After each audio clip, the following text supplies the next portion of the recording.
Are you feeling overwhelmed about the thought of buying a home for the first time?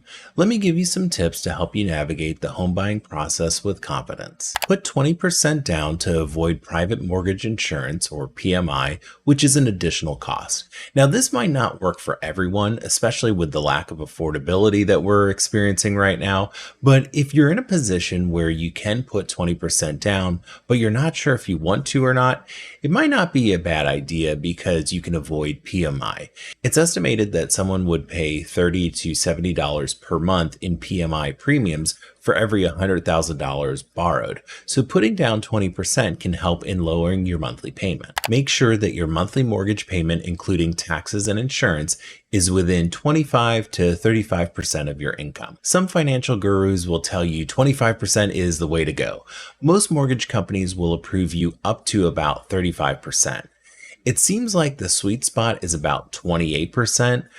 With the lack of affordability, 28% can be difficult to hit as well. So just make sure you're comfortable with your monthly mortgage payment. You know your finances the best. Get a home inspection to assess the condition of the house.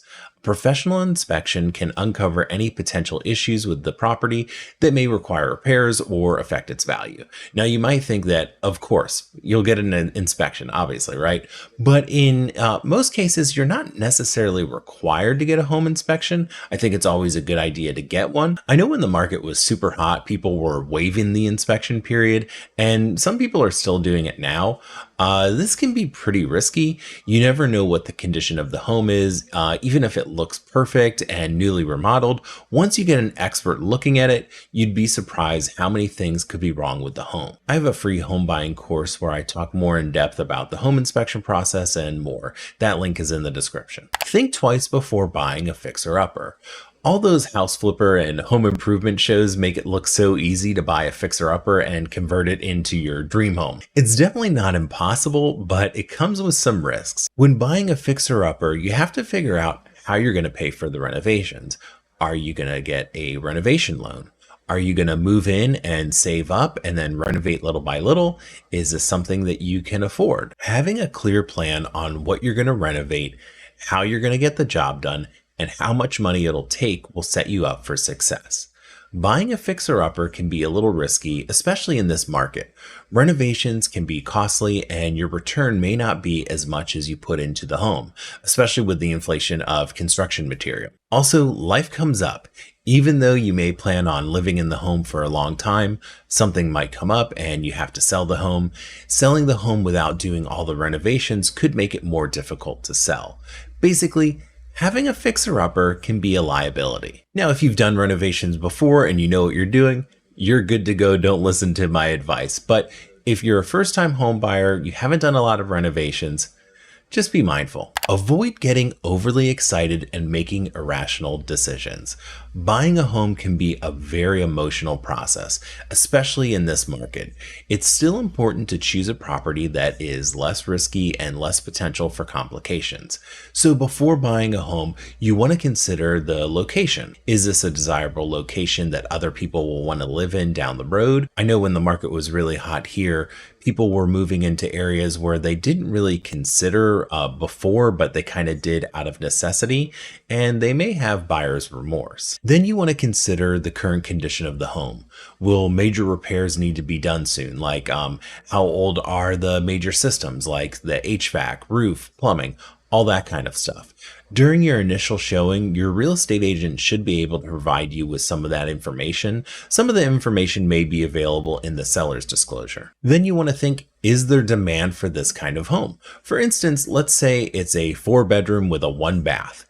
Is that typical in your area, or will this be a red flag for other home buyers?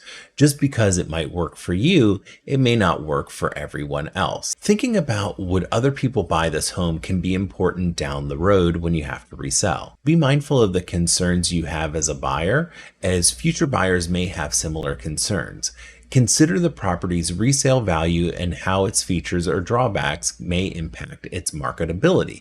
You can also ask your real estate agent, like, hey, if I were to go sell this, what are some problems that I might face? It's easy to fall in love with a home and forget that ultimately It's an investment. Before putting a contract on a house, obtain an estimate from your lender that includes the estimated closing costs and the monthly payment. This will give you a clearer understanding of the financial commitment involved. AKA, can you afford it? Does this make financial sense? I recommend doing this before you even start to actually look at homes. You want to get a rough estimate on how much your monthly payment will be within your home buying price range. Then, as you see homes you want to make an offer on, have your lender do an estimate for that particular home.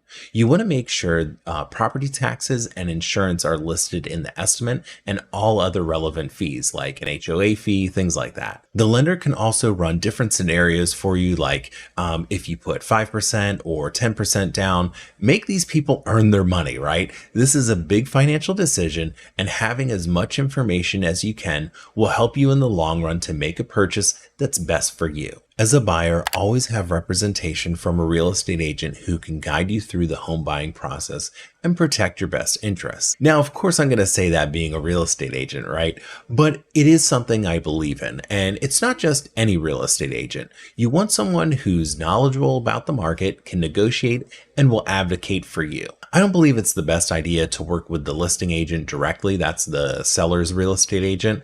Also, if you're looking to buy new construction, going directly to the builder without a real estate agent may not put you in the best position to negotiate and keep tabs on the builder. From my experience, new construction is a whole other animal, and it's important to keep in contact with the builder, check up on the home throughout the building process, and a few other key things that will make sure you have a smooth transaction. If you want help finding a real estate agent in your area, I have a link in the description to make an appointment with me, and we can talk about your options. Familiarize yourself with the 4 main types of loans: FHA, conventional, USDA, and VA.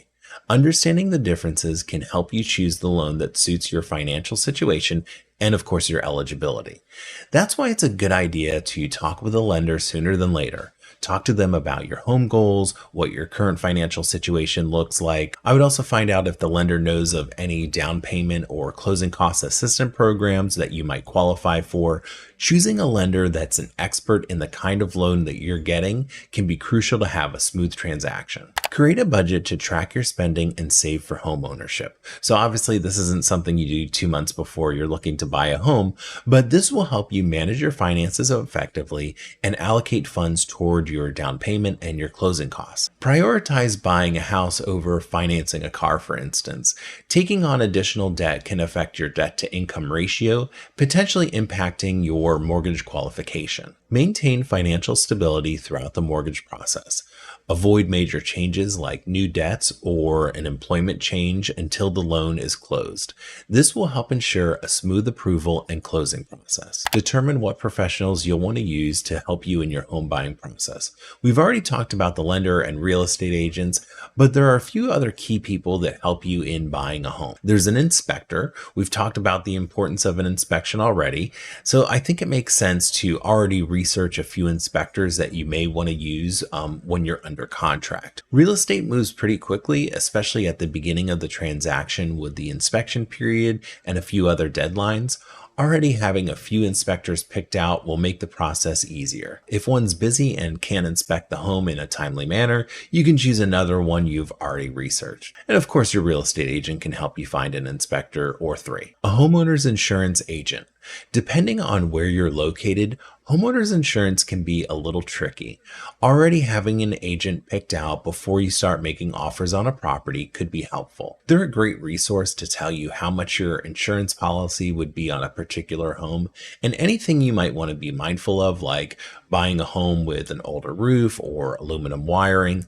Each scenario is different, so having someone you can rely on to guide you through the homeowner's insurance process could be really helpful. For a step-by-step guide on how to buy a home, check out this video or this video on common mistakes first-time homebuyers make. If you have any real estate questions, my contact information is in the description below. Thanks for watching all the way to the end, especially if you're a subscriber.